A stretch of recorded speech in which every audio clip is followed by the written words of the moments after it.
দর্শক, এলপিএল এর ফাইনালে চূড়ান্ত হয়ে গেছে দুদল, অর্থাৎ সাকিব আল হাসানের জাফনা কিংসের প্রতিপক্ষ নুরুল হাসান সোহানের গল গ্যালান্স। এলপিএলে এ দুটো দলে তিনজন বাংলাদেশি খেলবেন ফাইনালে, অর্থাৎ তিনজন বাংলাদেশিকে দেখা যাবে ফাইনালে।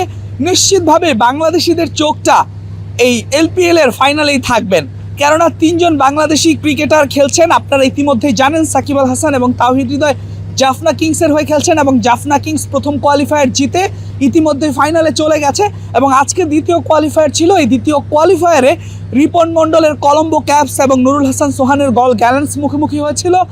সেখানে রিপন মণ্ডলের দলকে নুরুল হাসান সোহানের গল গ্যালেন্স হারিয়ে দিয়েছে, অর্থাৎ নুরুল হাসান সোহানের গল গ্যালেন্স এবং সাকিব আল হাসানের জাফনা কিংস, এই দুটো দল মুখোমুখি হবে এলপিএল এর ফাইনালে এবং তিনজন বাংলাদেশি থাকছে।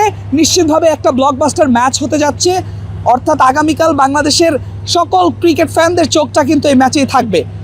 তার আগে ফাইনাল নিয়ে কথা বলবো, তার আগে আমি আজকের যে কোয়ালিফায়ার ম্যাচটা আছে সেই ম্যাচটা নিয়ে আপনাদের সাথে কথা বলতে চাই। কোয়ালিফায়ার 2তে মুখোমুখি হয়েছে, আমি যেমনটা বললাম, নুরুল হাসান সোহানের গল গ্যালেন্স এবং রিপন মণ্ডলের কলম্বো ক্যাপস। আজকের ম্যাচটাতে একজন বাংলাদেশিকেও রাখা হয়নি, দুদলের কোনো দলই এই দুজন বাংলাদেশিকে রাখেনি, অর্থাৎ নুরুল হাসান সোহানও ম্যাচ খেলার সুযোগ পায়নি, রিপন মণ্ডলও পায়নি। আমি নুরুল হাসান সোহানকে দিয়ে একটু শুরু করতে চাই। নুরুল হাসান সোহান এখন পর্যন্ত এলপিএলে দুটো ম্যাচ খেলেছে। নিজের অভিষেক ম্যাচটাতে তিনি আনইউজুয়াল পজিশনে খেলেছিলেন, সেই পজিশনটাতে তিনি খুব একটা খেলেন না। হয়তোবা শুরুর দিকে আমরা দেখেছি নুরুল হাসান সোহান ওপেনিং করেছে, রংপুর রাইডার্সের হয়ে এরকম ওপেনিং করতে দেখতাম, তবে খুব বেশি তাকে এই পজিশনটাতে দেখা যায় না। আনইউজুয়াল পজিশনে গল গ্যালেন্সের হয়ে তিনি মাঠে নেমেছিলেন। নিজের অভিষেক ম্যাচেই 13 বলে 29 রানের দুর্দান্ত একটা ইনিংস খেলেছেন।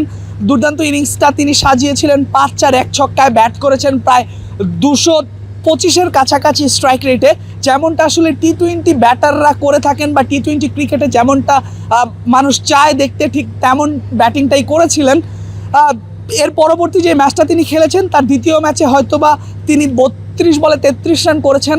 ধীরগতির ইনিংস ছিল, কিন্তু সিচুয়েশনটা তখন কেমন ছিল সেটা আপনার দেখতে হবে। নুরুল হাসান সোহান ওপেনিং করেছিলেন, ওপেনিংয়ে প্রায় 81 অথবা 82 রানের একটা জুটি ছিল, আর সেখানে স্যাম হার্পার দুর্দান্ত করছিলেন, তাকে স্ট্রাইক রোটেট করছিল নুরুল হাসান সোহান।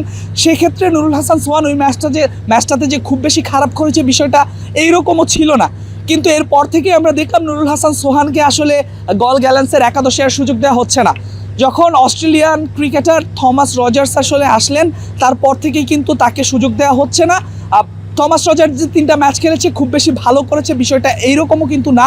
এখন পর্যন্ত 3টা ম্যাচ খেলেছে, 3টা ম্যাচে তিনি রান করেছে। আমি যদি একটু বলি, প্রথম ম্যাচটাতে তিনি রান করেছেন, 2 বল খেলে 4 রান করেছেন। এরপরে তিনি ডাক মেরেছেন, অর্থাৎ কোয়ালিফায়ার 1-এ গুরুত্বপূর্ণ ম্যাচে তিনি ডাক মেরেছেন, 0-তে ফিরেছেন এবং আজকে যেই দ্বিতীয় কোয়ালিফায়ার ছিল ফাইনালে ওঠার লড়াই, সেখানেও তিনি 10 বল খেলে 13 রানে আউট হয়েছেন।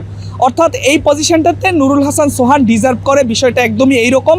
এবং রিপন মণ্ডল খুব একটা ভালো করেছে বিষয়টা এরকমও না, তবে রিপন মণ্ডলের এখন মাত্র শুরু, তার অভিষেক হয়েছে। অভিষেক ম্যাচটাতে 2 ওভারে 34 রান তিনি দিয়েছেন, তবে তিনি এখনও শিখছেন বা শিখবেন, ভবিষ্যতে আরও ভালো করবেন, এমনটাই আসলে সকলের প্রত্যাশা থাকবে। তবে নুরুল হাসান সোহানের সাথে গল গ্যালেন্স কিছুটা অবিচারই করছে এমনটাই মনে হচ্ছে।